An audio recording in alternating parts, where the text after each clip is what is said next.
सेवितं कपितजम्बुफलचारुभक्षणम् उमासुतं शोकविनाशकारकं नमामि विघ्नेश्वरपादपङ्कजम्।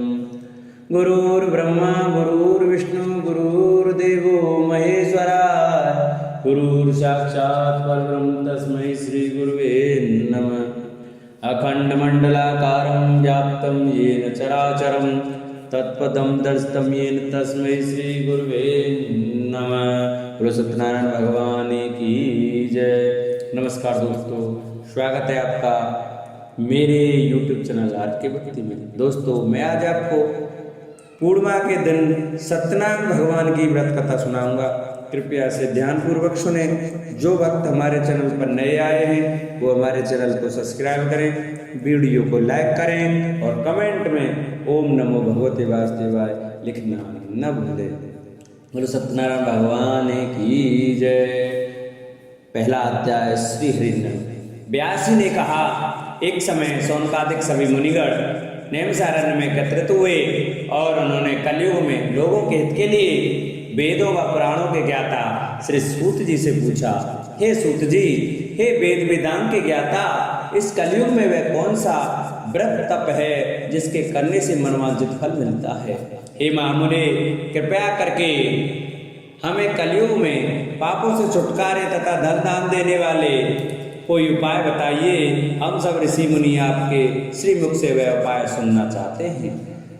श्री सूत जी बोले, हे मुनि श्रेष्ठो, तुम धन्य हो जिसने प्राणियों के हित के लिए ऐसा उत्तम प्रश्न किया है। एक बार ऐसा ही प्रश्न नारद जी ने भगवान कमलापति से किया था, वही मैं आपको सुनाता हूँ। एक बार नारद जी भ्रमण करते करते पृथ्वी लोक में जा पहुंचे। उनका यह भ्रमण तीनों लोकों के प्राणियों के परोपकार की भावना को लेकर था। पृथ्वी लोक में जाकर उन्होंने देखा कि वहां लोग तरह तरह के कष्ट भोग रहे हैं। वे बार बार मृत्यु को प्राप्त होते हैं और हर बार विभिन्न योनियों में जन्म लेकर अपने कर्मों पापों का फल भोगते हैं। उन सभी दुखी प्राणियों को देखकर नारद सोचने लगे कि इनका कष्ट किस प्रकार दूर हो, किस प्रकार इन्हें इन दुखों से मुक्ति मिले। यही सब सोचते सोचते वे विष्णु लोक में आ गए।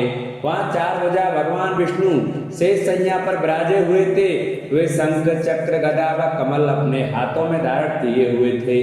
गले में वनमाला पड़ी थी। नारद जी ने मुक्त भाव से उन्हें देखा, फिर बोले, हे श्री हरि, मन और वाणी से परे है अनंत शक्तिधारी, मैं आपको प्रणाम करता हूँ। हे प्रभु, आपका न आदि है, न मध्य और न अंत है, आप इससे सर्वथा मुक्त हैं। हे सर्वात्मा के आदिकरण, मैं आपको नमस्कार करता हूँ।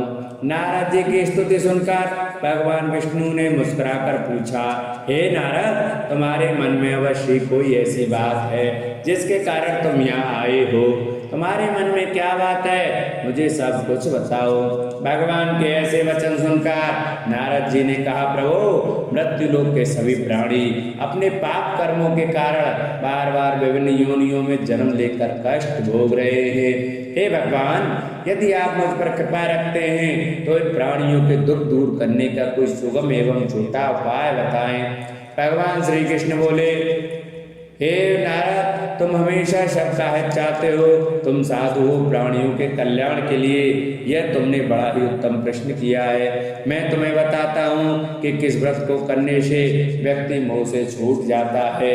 हे नारद, जो व्रत मैं तुम्हें बताने जा रहा हूँ वह स्वर्ग और मृत्यु लोक दोनों में दुर्लभ है, किंतु तुम्हारे स्नेह के कारण मैं तुम्हें इस व्रत का पूरा विधि विधान बताता हूँ। हे नारद, भगवान सत्यनारायण का विधि पूर्वक व्रत करने से तत्काल ही सुख प्राप्त होता है और अंत में प्राणी मोक्ष का अधिकारी हो जाता है। श्री विष्णु भगवान के मुख से ऐसे प्रीति युक्त वचन सुनकर नारद जी ने पूछा, प्रभु, इस व्रत के करने से क्या फल प्राप्त होता है, इसकी विधि और समय क्या है तथा इसे पहले किस किसने किया है, कृपा करके यह सभी विस्तार पूर्वक बताइए। श्री विष्णु भगवान ने कहा, हे नारद, यह व्रत दुख और सुख को दूर करने वाला है। इससे धन धान्य में वृद्धि होती है तथा सौभाग्य व संतान की प्राप्ति होती है। प्राणी को चारों दिशाओं में विजय श्री दिलाने वाले इस व्रत को व्यक्ति किसी भी दिन पूर्ण श्रद्धा व भक्ति से कर सकता है। सायंकाल धर्म में पूरी आस्था रखते हुए बंधु बांधवों सहित किसी ब्राह्मण के सहयोग से भगवान श्री सत्यनारायण जी का पूजन करना चाहिए। सवाया प्रसाद बनाना चाहिए। प्रसाद में केले का फल, घी, दूध व गेहूं का आटा लेना चाहिए। यदि गेहूं का आटा उपलब्ध ना हो तो चावल का आटा ले लें और उसमें शक्कर के स्थान पर गुड़ मिला लें। यह सब मिलाकर सवाया बना नैवेद्य भगवान को अर्पण करें। इसके बाद कथा सुनकर प्रसाद ग्रहण करना चाहिए तथा ब्राह्मणों को दक्षिणा देनी चाहिए। बंधु बांधवों सहित ब्राह्मणों को भोजन कराकर स्वयं भी भोजन करना चाहिए। प्रसाद आदि ग्रहण करने के बाद भजन कीर्तन करना चाहिए। फिर भगवान सत्यनारायण का स्मरण करते हुए सभी बंधु बांधवों अपने घरों को प्रस्थान करें। इस प्रकार जो भी भगवान श्री सत्यनारायण जी का व्रत पूजन करता है इसकी सभी मनोकामनाएं अवश्य ही पूरी होती हैं। इस कलयुग में दुख एवं दरिद्रता से छुटकारा पाने का इससे कोई छोटा उपाय नहीं है। इति श्री स्कंद पुराणे रेवा खंडे सत्यनारायण व्रत कथायां प्रथमोऽध्याय। श्री हरि नमः। बोलो सत्यनारायण भगवान की जय। श्रीमन्नारायण नारायण नारायण लक्ष्मी नारायण नारायण नारायण। द्वितीय अध्याय। श्री हरि नमः। सूत जी बोले, हे ऋषि मुनि, पहले इस व्रत को किस किसने किया अब मैं तुम्हें इस व्रत में बताता हूँ, सुनिए। बहुत ही रमणीय स्थल काशीपुरी में एक बड़ा ही निर्धन ब्राह्मण रहता था। वह भूख प्यास से दुखी यहाँ वहाँ भटक भिक्षा मांगकर अपना पेट भरता था। इस ब्राह्मण को दुखी देखकर ब्राह्मणों से प्यार करने वाले भगवान विष्णु बड़े व्यथित हुए। फिर एक दिन वे बूढ़े ब्राह्मण का वेश धारण कर पृथ्वी पर आकर उस ब्राह्मण से बोले, हे विप्र, तुम इतने दुखी होकर इस पृथ्वी पर क्यों भटक रहे हो? कृपया कर मुझको अपनी दाल बताओ। ब्राह्मण बोला, हे बंधु, मैं अत्यंत ही निर्धन और दुखी हूँ। क्या आप इस निर्धनता से मुक्त होने का कोई उपाय जानते हैं? यदि जानते हैं तो कृपया करके मुझको बताएं। मैं वह उपाय अवश्य करूँगा ताकि मुझे इस कष्टपूर्ण जीवन से मुक्ति मिले। बूढ़े ब्राह्मण ने कहा, सत्यनारायण स्वरूप भगवान विष्णु सबको मनचाहा फल देने वाले हैं। अतः हे विप्र, तुम उन्हीं का उत्तम व्रत व पूजन करो। भगवान सत्यनारायण का व्रत व पूजन करने से मनुष्य के सब दुख दूर हो जाते हैं। हे भगवान, गरीब ब्राह्मण ने कहा, कृपया मुझे उस व्रत का विधि विधान बताइए। आपके अनुसार मैं उत्तम फल प्रदान करने वाले इस व्रत को अवश्य करूंगा। बूढ़े ब्राह्मण वेशधारी भगवान विष्णु ने उसे सत्यदेव भगवान के व्रत पूजन का विधान बताया और अंतर्ध्यान हो गए। निर्धन ब्राह्मण ने मन ही मन में संकल्प लिया कि वह बूढ़े ब्राह्मण द्वारा बताया गया व्रत अवश्य करेंगे। इन्हीं विचारों के कारण उसे रात भर नींद नहीं आई। दूसरे दिन वह संकल्प के साथ भिक्षाटन के लिए निकला कि आज जो कुछ भी भिक्षा में मिलेगा उससे मैं सत्यनारायण जी का व्रत पूजन करूंगा। उस दिन उसे भिक्षा में काफी द्रव्य प्राप्त हुआ। उसी से ब्राह्मण ने अपने बंधु बांधवों सहित श्री सत्यनारायण भगवान का व्रत किया। व्रत के प्रभाव और भगवान सत्यदेव की कृपा से वह संपत्तिवान हो गया। तब से उस ब्राह्मण ने प्रतिमा व्रत रखना आरंभ कर दिया और अंत में सब पापों से मुक्त मोक्ष को प्राप्त हुआ। हे विप्रो, इस प्रकार पृथ्वी पर जो कोई भी श्रद्धा पूर्वक इस व्रत को करेगा उसके सभी दुख दूर होंगे। श्रीमन नारायण जी ने यही वचन नारद जी से कहे थे। अब आप लोग बताइए कि और क्या जानने की इच्छा है? अब ऋषिगणों ने पूछा, हे सूत जी, अब यह बताइए कि आगे चलकर ब्राह्मण के बाद किसने इस व्रत को किया, यह जानने की हमारी प्रबल इच्छा है। सूत जी बोले, उस ब्राह्मण से सुनकर आगे यह व्रत किन किन लोगों ने किया यह भी ध्यान पूर्वक सुनो। वह ब्राह्मण धन दान से भरपूर होकर एक बार व्रत कर रहा था कि एक लकड़हारा वहां आया। लकड़ी का बोझ बाहर रखकर वह प्यास बुझाने के उद्देश्य से ब्राह्मण के घर में गया। वहां उसने ब्राह्मण को देखा जो अपने बंधु बांधवों से भगवान श्री सत्यनारायण का व्रत और पूजन कर रहा है। वह सब देख लकड़हारे को बड़ी उत्सुकता हुई। उसने ब्राह्मण को प्रणाम करके पूछा, हे प्रभु, हे ब्राह्मण देव, आप ये किसका पूजन कर रहे हैं और इस पूजन का क्या फल मिलता है? कृपया कर विस्तार पूर्वक मुझे बताइए। ब्राह्मण बोला, हे भाई लकड़हारे, ये हम भगवान सत्यनारायण का व्रत और पूजन कर रहे हैं। सत्यदेव भगवान का यह व्रत सभी मनोरथों को सिद्ध करने वाला और सुख फलदायी है। उन्हीं की कृपा से मेरे घर यह सब संतान और सुख वैभव है। यह जानकर लकड़हारा बहुत प्रसन्न हुआ। वह प्रसाद ग्रहण करके तथा जल पीकर बाहर आया और अपना गट्ठर उठाकर लकड़ी बेचने के लिए शहर को चल दिया। रास्ते में चलते चलते उसने सोचा कि आज ये लकड़ियां बेचकर जो भी धन प्राप्त होगा उससे मैं भी भगवान सत्यनारायण का व्रत और पूजन करूंगा। यह संकल्प कर वह उस बस्ती की ओर चल दिया जहाँ नगर के अमीर लोग रहते थे। भगवान सत्यनारायण की ऐसी कृपा हुई कि उस दिन उसे लकड़ियों के दुगने दाम प्राप्त हुए। लकड़हारे ने प्रसन्न होकर पके केले, शक्कर, घी, दूध और गेहूं का आटा सवाया बनवाकर खरीद लिया और अपने घर को चल पड़ा। लकड़हारे ने अपने भाई बंधुओं सहित विधि पूर्वक भगवान का पूजन व्रत किया। व्रत के प्रभाव से वह पुत्रवान और धनवान बन गया। फिर इस लोक में चिरकाल तक सुख भोग कर अंत में भगवान सत्यनारायण की कृपा से उनके लोक को चला गया। श्री स्कंद पुराण रेवा खंडे श्री सत्यनारायण व्रत कथा 2य अध्याय पूर्ण हुआ। बोलो सत्यनारायण भगवान की जय। श्रीमन नारायण नारायण नारायण, लक्ष्मी नारायण नारायण नारायण। 3य अध्याय। श्री सूत जी बोले, हे मुनियो, अब मैं इससे आगे की कथा सुनाता हूँ, ध्यान पूर्वक सुनो। पूर्व काल में उल्कामुख नाम का एक बुद्धिमान राजा था। वह बड़ा ही जितेंद्रिय एवं सत्यवादी था। वह नित्य प्रति मंदिर आदि में जाकर ब्राह्मणों को दान दक्षिणा देकर प्रसन्न रखता था। उसकी रानी बड़ी पतिव्रता और सुमुखी थी। एक बार वे राजा रानी भद्रशिला नदी के तट पर भगवान सत्यनारायण का व्रत कर रहे थे। उसी समय साधु नामक एक वैश्य धनदान से भरी अपनी नौका लेकर वहां पहुंचा। साधु वैश्य ने नाव को किनारे पर लगाकर व्रत पूजन में व्यस्त राजा रानी को देखा।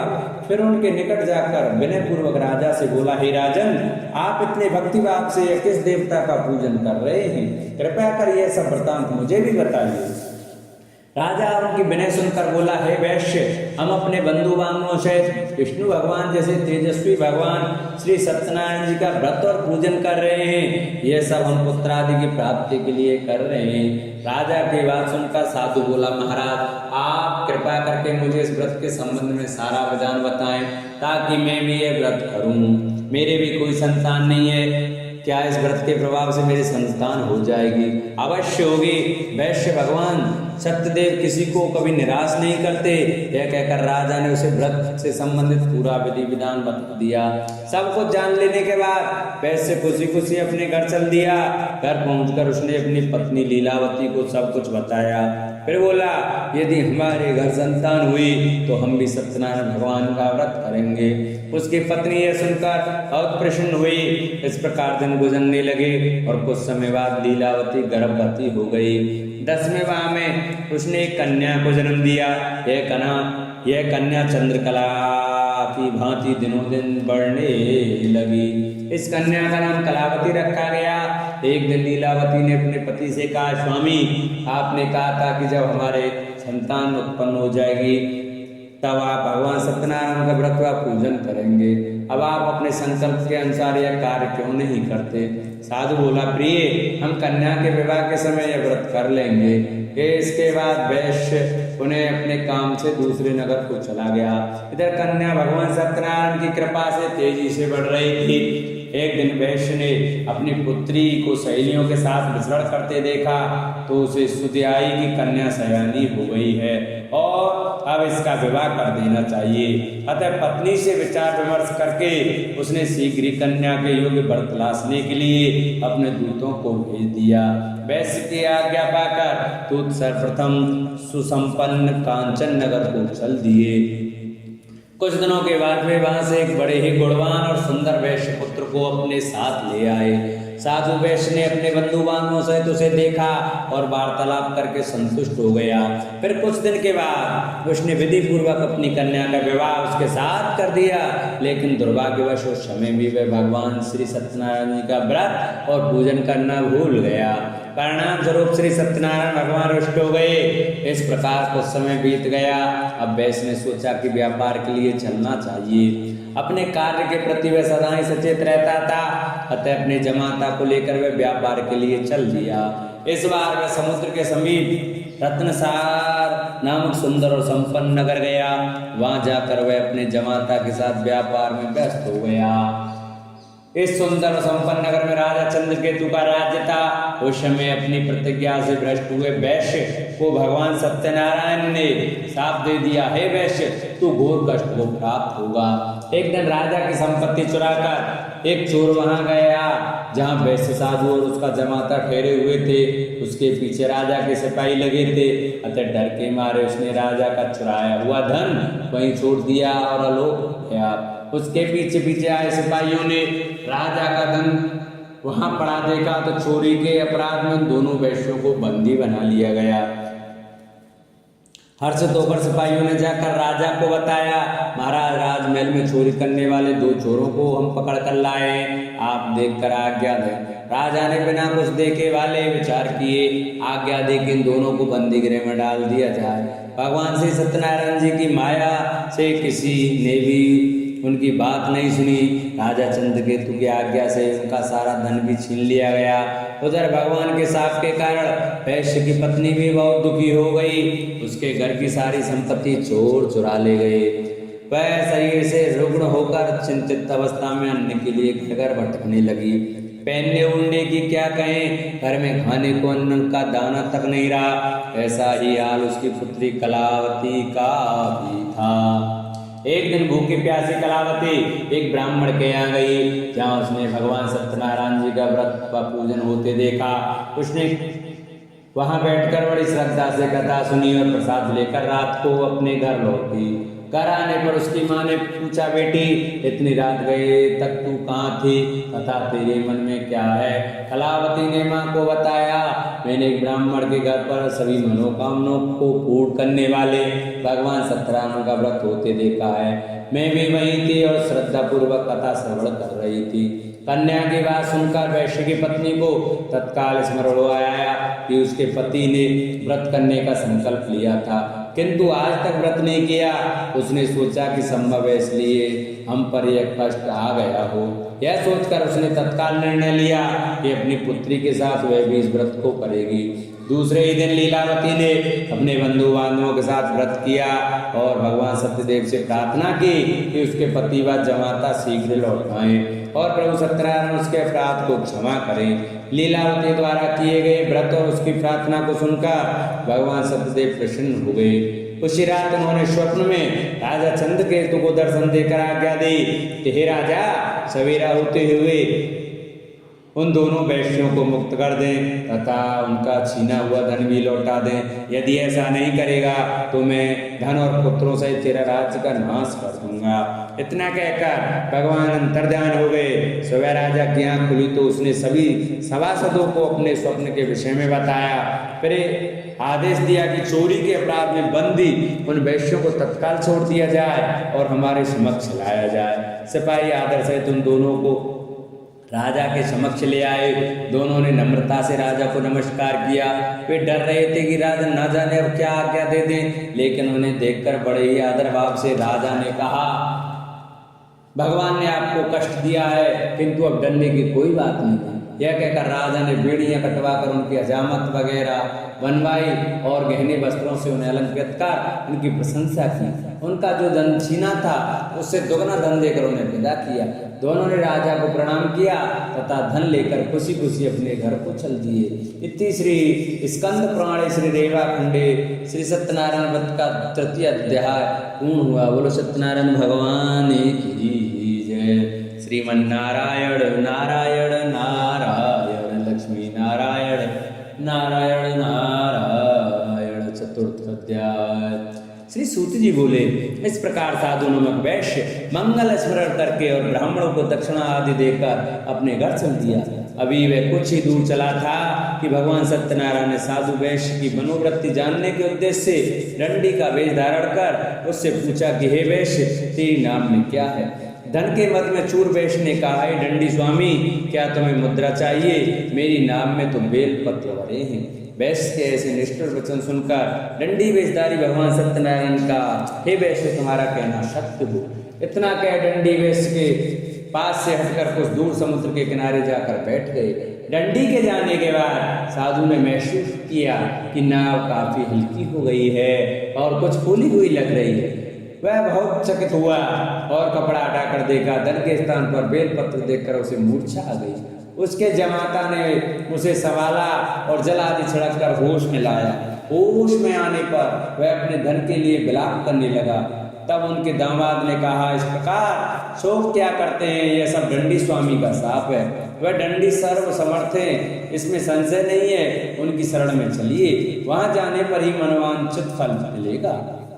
दामाद का कहना मानकर वैश्य दंडी स्वामी की शरण में गया और प्रणाम कर आदर पूर्वक बोला, हे प्रभु, मैंने जो कुछ भी आपसे कहा था उसके लिए मुझे क्षमा करते हैं। ऐसा कहते समय वह महाशोक से व्याकुल हो उठा।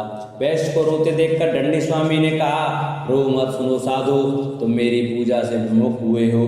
हे कुबुद्धि, इसलिए मेरी आज्ञा से ही तू बार बार दुख भोग रहा है। अब वैश्य को सारी बात समझ में आ गई।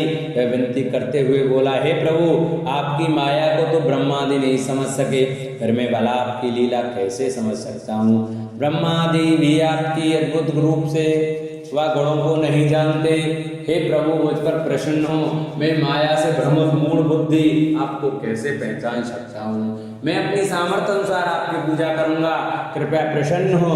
हे प्रभु, मेरा धन जैसा पहले था वैसा ही कर दें। मैं आपकी शरण में हूँ, मेरी रक्षा करें।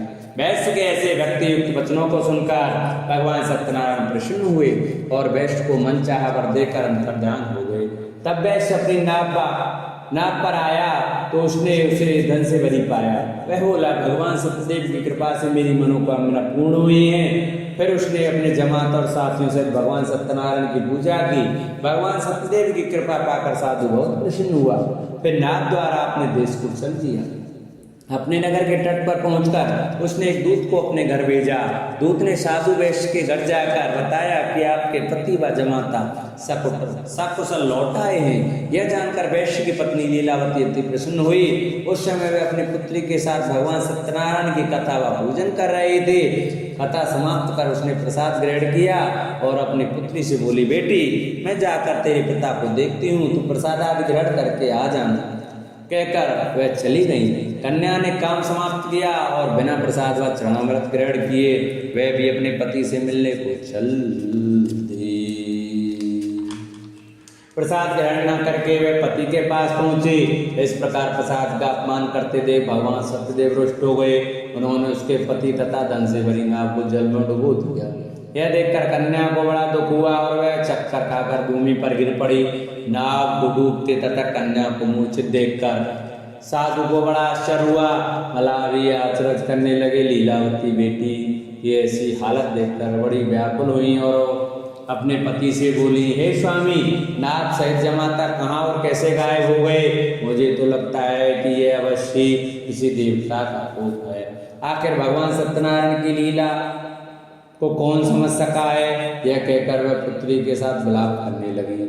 उसकी पुत्री ने कहा कि वह भी अपने पति के वियोग में ही जल समाधि ले लेगी। यह देखकर वैश्य बहुत दुखी हुआ। उसे समझते देखने लगी कि यह सब भगवान सत्यदेव के कुपित होने के कारण ही हुआ है। पुत्री या पत्नी से अवश्य कोई भूल हुई है। आखिर उनकी माया को कौन समझ सकता है? मैं स्वयं उनकी माया से मोहित हूँ। उसने उन्हें अपने पास बुलाकर अपनी शंका व्यक्त की और बोला, मैं विधि विधान से भगवान सत्यनारायण का पूजन करूंगा, वे मेरी पुत्री को क्षमा करें। इस बार क्षमा से भगवान से क्षमा याचना करने लगा तो भगवान सत्यदेव उस पर प्रसन्न हो गए। तभी भविष्यवाणी हुई, हे साधु, तेरी पुत्री मेरा प्रसाद छोड़कर अपने पति को देखने आई है। इसी कारण इसका पति नौका सहित अदृश्य हो गया है। यदि यह घर जाकर प्रसाद ग्रहण करके आए तो इसका पति से अवश्य मिल जाएगा, इसमें कोई संशय नहीं है। वैश्य की पुत्री ने भी यह भविष्यवाणी सुनी। वह तत्काल घर गई और प्रसाद ग्रहण किया। जब कन्या लौट कर आई तो उसका पति सही सलामत वहां उपस्थित था। यह देखकर वह बहुत प्रसन्न हुई और पिता से बोली, हे पिताजी, अब घर को चलिए, अब क्या देर है। हे बेटी, हमें भगवान सत्यदेव का पूजन करना है कहकर साधु ने सबके साथ मिलकर भगवान सत्यनारायण की कथा व पूजन किया।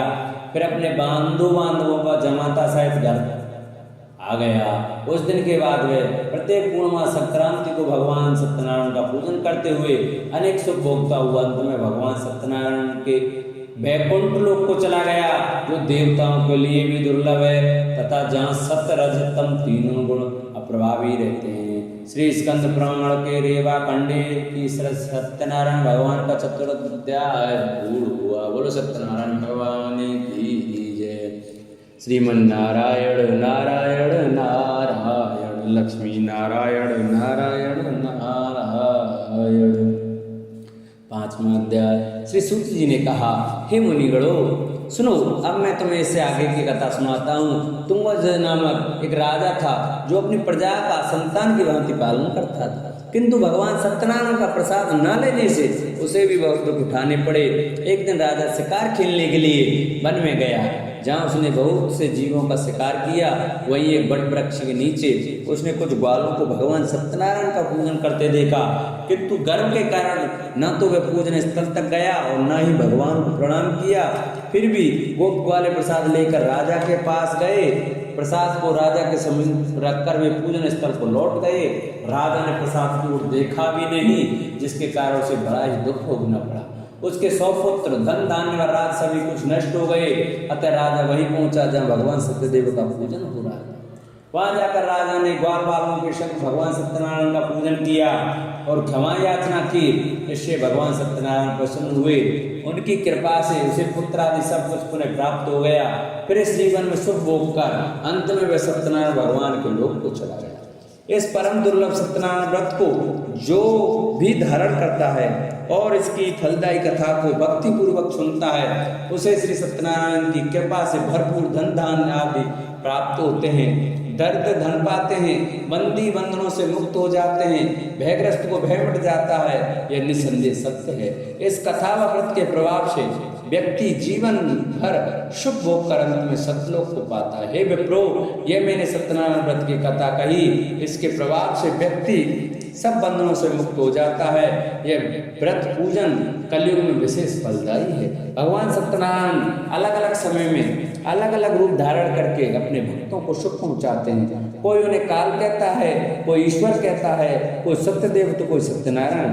अनेक रूप धारण कर भी वे मन चाहा फल देने वाले हैं। कलयुग में सत्यव्रत रूपी सनातन सत्यनारायण ही होंगे।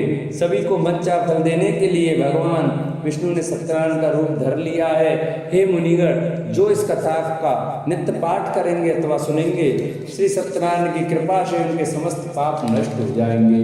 सूत जी बोले, हे मुनीश्वरों, जिन्होंने सत्यनारायण का व्रत पहले किया था उनके अगले जन्म की कथा सुनाता हूँ, सुनो। महान बुद्धिमान शतानंद ब्राह्मण सुदामा हुआ और कृष्ण की आराधना कर मोक्ष को प्राप्त हुआ। लकड़ी बेचने वाला लकड़हारा भील गुहराज बना और श्री राम जी की सेवा कर मोक्ष का अधिकारी हुआ। राजा उल्कामुख महाराज दशरथ हुए और श्री रंगनाथ की पूजा कर वैकुंठवासी हुए। साधु नामक वैश्य सत्य व्रतधारी मोरध्वज राजा बना।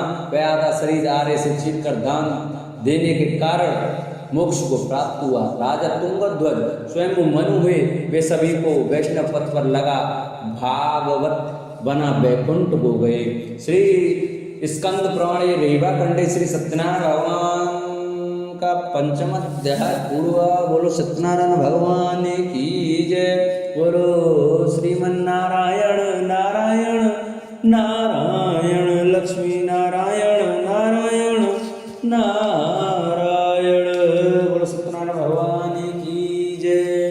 सत्यनारायण भगवान की आरती। जय लक्ष्मी रमणा स्वामी, जय लक्ष्मी रमणा।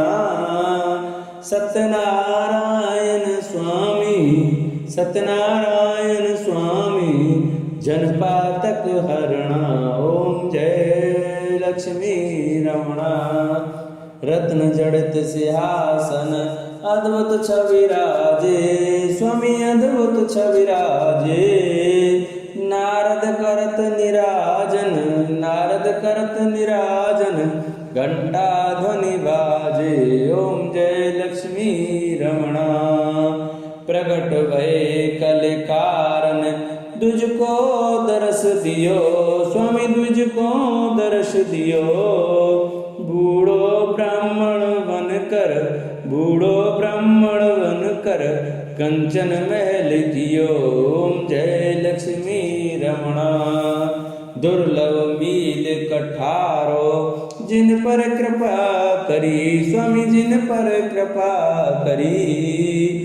चंद्रचूर्ण एक राजा, चंद्रचूर्ण एक राजा, तिनकी विपत हरी। ओम जय लक्ष्मी रमणा। वैश्य मनोरथ पायो, श्रद्धा तज दीनी स्वामी श्रद्धा तज दीनी। सोफल भोग्यो प्रभु जी, सोफल भोग्यो प्रभु जी, फिर स्तुति कीनी। ओम जय लक्ष्मी रमणा। भाव भक्ति के कारण छिन छिन रूप धर्यो स्वामी छिन छिन रूप धर्यो। श्रद्धा धारण कीनी, श्रद्धा धारण कीनी, तिनको कारज सर्यो। ओम जय लक्ष्मी रमणा। ग्वाल वाल संग राजा, वन में भक्ति करी स्वामी वन में भक्ति करी। मनवांचित फल दीनो, मनवांचित फल दीनो, दीन दयालु हरि। ओम जय लक्ष्मी रमणा। चढ़त प्रसाद सवायो, कदली फल सेवा स्वामी कदली फल सेवा। धूप दीप तुलसी से, धूप दीप तुलसी से, राजी सतदेवा। ओम जय लक्ष्मी रमणा। सत्यनारायण जी की आरती जो कोई नर गावे स्वामी प्रेम सहित गावे। रिद्धि सिद्धि सुख संपत्ति, रिद्धि सिद्धि सुख संपत्ति, सहज रूप पावे। ओम जय लक्ष्मी रमणा। बोलो सत्यनारायण भगवान की जय, बोलो विष्णु भगवान की जय। जिन भक्तों को हमारी कथा अच्छी लगी हो वो हमारी कथा को ज़्यादा से ज़्यादा शेयर करें। जो भक्त हमारे चैनल पर नए आए हैं वो हमारे चैनल को सब्सक्राइब करें, वीडियो को लाइक करें और कमेंट में ओम नमो भगवते वासुदेवाय, ओम सत्यनारायण भगवान की जय लिखना न भूलें। बोलो सत्यनारायण भगवान की जय। गणेश कथा के अनुसार एक बार देवता कई विपदाओं से घिरे थे, तब वह मदद मांगने भगवान शिव के पास आए। उस समय शिव के पास कार्तिकेय तथा गणेश जी बैठे थे। देवताओं की बात सुनकर शिव जी ने कार्तिकेय व गणेश से पूछा कि तुम में से कौन देवताओं के कष्टों का निवारण कर सकता है। तब कार्तिकेय व गणेश जी दोनों ने ही स्वयं को इस कार्य के लिए सक्षम बताया। इस पर भगवान शिव ने दोनों की परीक्षा लेते हुए कहा कि तुम दोनों में से जो सबसे पहले पृथ्वी की परिक्रमा करके आएगा वही देवताओं की मदद करने जाएगा। भगवान शिव के मुख से यह वचन सुनते ही कार्तिकेय अपने बाण मोर पर बैठकर पृथ्वी की परिक्रमा के लिए निकल गए। परंतु गणेश जी सोच में पड़ गए कि वह चूहे के ऊपर चढ़कर सारी पृथ्वी की परिक्रमा करेंगे तो इस कार्य में उन्हें बहुत समय लग जाएगा। तभी उन्हें एक उपाय सूझा। गणेश अपने स्थान से उठे और अपने माता पिता के साथ बाहर परिक्रमा करके वापस बैठ गए। परिक्रमा करके लौटने पर कार्तिकेय स्वयं को विजेता बताने लगे। तब शिव जी ने श्री गणेश से पृथ्वी की परिक्रमा न करने का कारण पूछा। तब गणेश ने कहा, माता पिता के चरणों में ही समस्त लोक हैं। यह सुनकर भगवान शिव ने गणेश जी को देवताओं के संकट दूर करने की आज्ञा दी। इस प्रकार भगवान शिव ने गणेश जी को आशीर्वाद दिया कि चतुर्थी के दिन जो तुम्हारा पूजन करेगा और रात्रि में चंद्रमा को अर्घ देगा उसके तीनों ताप यानी दैहिक ताप, देविक ताप तथा भौतिक ताप दूर होंगे। इस व्रत को करने से व्रतधारी के सभी तरह के दुख दूर होंगे और उसे जीवन के भौतिक सुखों की प्राप्ति होगी। चारों तरफ से मनुष्य की सुख समृद्धि बढ़ेगी, पुत्र पौत्र आदि धन ऐश्वर्य की कमी नहीं रहेगी। एक समय की बात है, राजा हरिश्चंद्र के राज्य में एक कुमार था। वह मिट्टी के बर्तन बनाता लेकिन वे कच्चे रह जाते थे। एक पुजारी की सलाह पर उसने इस समस्या को दूर करने के लिए एक छोटे बालक को मिट्टी के बर्तनों के साथ आवा में डाल दिया। उस दिन संकष्टी चतुर्थी का दिन था। उस बच्चे की माँ अपने बेटे के लिए परेशान थी। उसने गणेश जी से बेटे की कुशलता की प्रार्थना की। दूसरे दिन जब कुमार ने सुबह उठकर देखा तो आमा में उसके बर्तन तो पक गए थे, लेकिन बच्चे का बाल बांका भी नहीं हुआ था। वह डर गया और राजा के दरबार में जाकर सारी घटना बताई। इसके बाद राजा ने उस बच्चे और उसकी माँ को बुलवाया तो माँ ने सभी तरह के विघ्न को दूर करने वाली संकष्टी चतुर्थी का वर्णन किया। इस घटना के बाद से महिलाएं संतान और परिवार के सौभाग्य के लिए संकट का व्रत करने लगी। एक समय की बात है कि विष्णु भगवान का विवाह लक्ष्मी जी के साथ निश्चित हो गया। विवाह की तैयारी होने लगी। सभी देवताओं को निमंत्रण भेजे गए, परंतु गणेश जी को निमंत्रण नहीं दिया। कारण जो भी रहा हो, अब भगवान विष्णु की बारात जाने का समय आ गया। सभी देवता अपनी पत्नियों के साथ विवाह समारोह में आए। उन सब ने देखा कि गणेश जी कहीं दिखाई नहीं दे रहे हैं। तब वे आपस में चर्चा करने लगे कि क्या गणेश जी को नहीं नौता या स्वयं गणेश जी ही नहीं आए हैं। सभी को इस बात पर आश्चर्य होने लगा। तभी सबने विचार किया कि विष्णु भगवान से ही इसका कारण पूछा जाए। विष्णु भगवान से पूछने पर उन्होंने कहा कि हमने गणेश जी के पिता भोलेनाथ महादेव को नौता भेजा है। यदि गणेश जी अपने पिता के साथ आना चाहते तो आ जाते, अलग से नौता देने की कोई आवश्यकता नहीं थी। दूसरी बात यह है कि उनको 1.25 मन मूंग, 1.25 मन चावल, 1.25 मन घी और 1.25 मन लड्डू का भोजन दिन भर में चाहिए। यदि गणेश जी नहीं आएंगे तो कोई बात नहीं, दूसरे के घर जाकर इतना सारा खाना पीना अच्छा भी नहीं लगता। इतनी वार्ता कर ही रहे थे कि किसी एक ने सुझाव दिया, यदि गणेश जी आ भी जाएं तो उनको द्वारपाल बनाकर बैठा देंगे कि आप घर की याद रखना। आप तो चूहे पर बैठकर धीरे धीरे चलोगे तो बारात से बहुत पीछे रह जाओगे। यह सुझाव भी सबको पसंद आ गया, तो विष्णु भगवान ने भी अपनी सहमति दे दी। होना क्या था कि इतने में गणेश जी वहां पहुंचे और उन्हें समझा बुझाकर घर की रखवाली करने बैठा दिया। बारात चल दी, तब नारद जी ने देखा कि गणेश जी तो दरवाजे पर ही बैठे हुए हैं। तो वे गणेश जी के पास गए और रुकने का कारण पूछा। गणेश जी कहने लगे कि विष्णु भगवान ने मेरा बहुत अपमान किया है। नारद जी ने कहा कि आप अपनी मूषक सेना को आगे भेज दें तो वह रास्ता खोद देगी, जिससे उनके बाण धरती में धंस जाएंगे। तब आपको सम्मान पूर्वक बुलाना पड़ेगा। अब तो गणेश जी ने अपनी मूषक सेना जल्दी से आगे भेज दी और सेना ने जमीन पोली कर दी। जब बारात वहां से निकली तो रथ के पहिए धरती में धंस गए। लाख कोशिश करें परंतु पहिए नहीं निकले। सभी ने अपने अपने उपाय किए परंतु पहिए तो नहीं निकले, बल्कि जगह जगह से टूट गए। किसी की समझ में नहीं आ रहा था कि अब क्या किया जाए। तब तो नारद जी ने कहा, आप लोगों ने गणेश जी का अपमान करके अच्छा नहीं किया।